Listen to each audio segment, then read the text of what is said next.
With the cost of fuel skyrocketing, have a listen to this elderly man who can't afford to heat himself or his house anymore. He's using blankets. Let us know what you think in the comments. This is not only an Ireland problem, it's a problem worldwide. Don't forget to like, share and do subscribe for more. My name is George Finglas. I'm married to Rose for the last 51 years. We've 4 grown-up daughters and 10 grandchildren.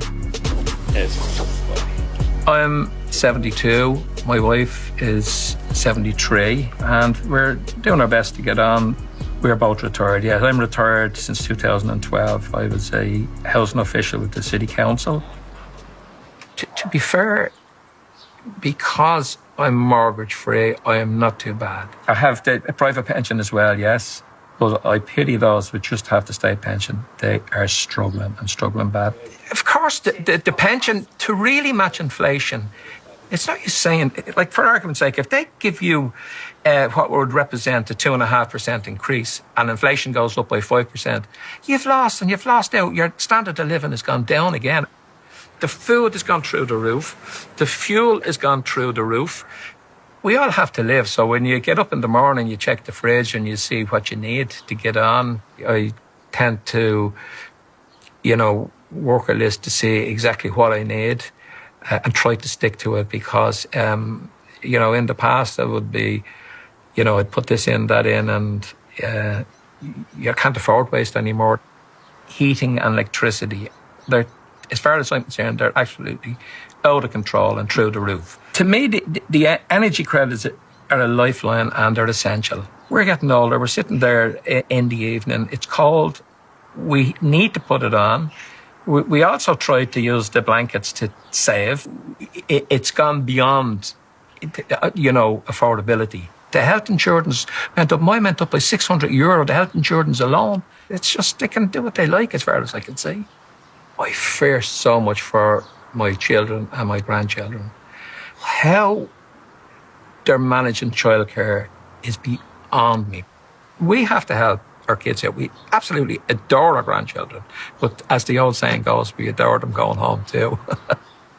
I do my best, and our children, they're brilliant. They move all their work and they help each other out, which sort of gives me a bit of freedom maybe to be able to do hobbies and things like that, and they encourage it very much.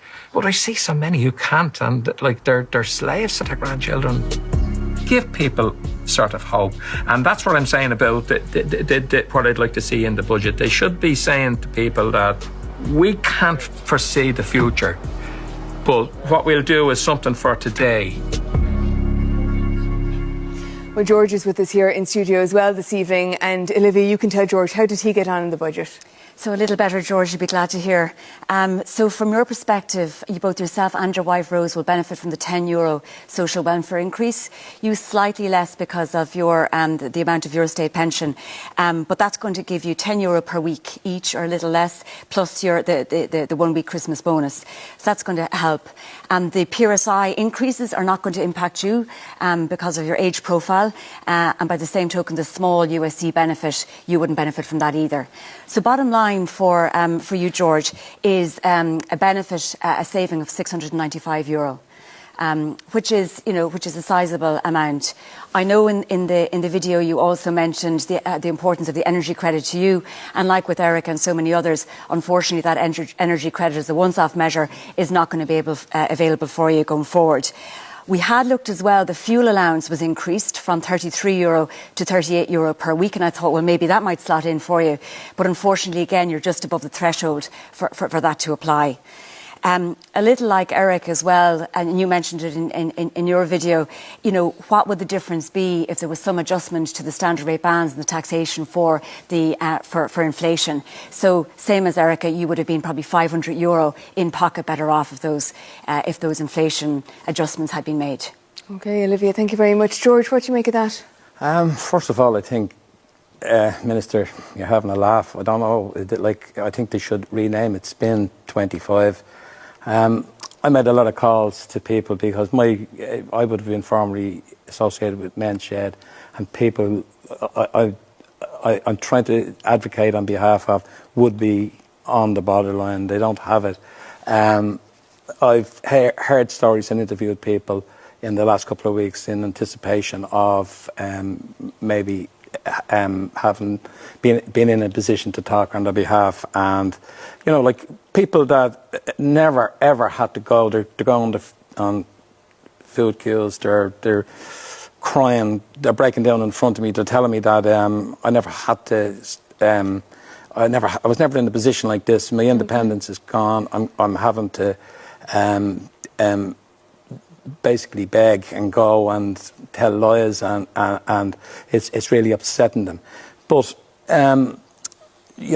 for yourself then, I know you were talking about the energy credits, you were talking about the electric blanket, for example, even last year with the energy credits. Now, you're up 695, but will that offset you? Like, how do you feel about going into this winter? I worry, and because I watch the pennies, I fear if you have a bad winter, what the government presented, the big thing, like we have shrinkflation, inflation.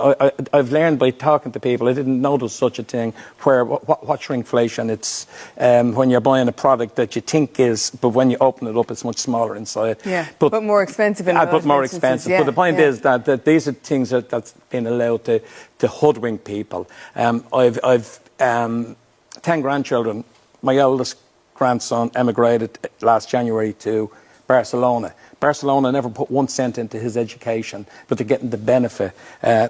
Next guy's an electrician, and he says to me, "Grandad, I can't wait to get out of this kip." Now, that's a terrible indictment, but the point is that these are the guys we need. He's got to be part of the building, and he's saying, "I'm out of here because there's nothing for me."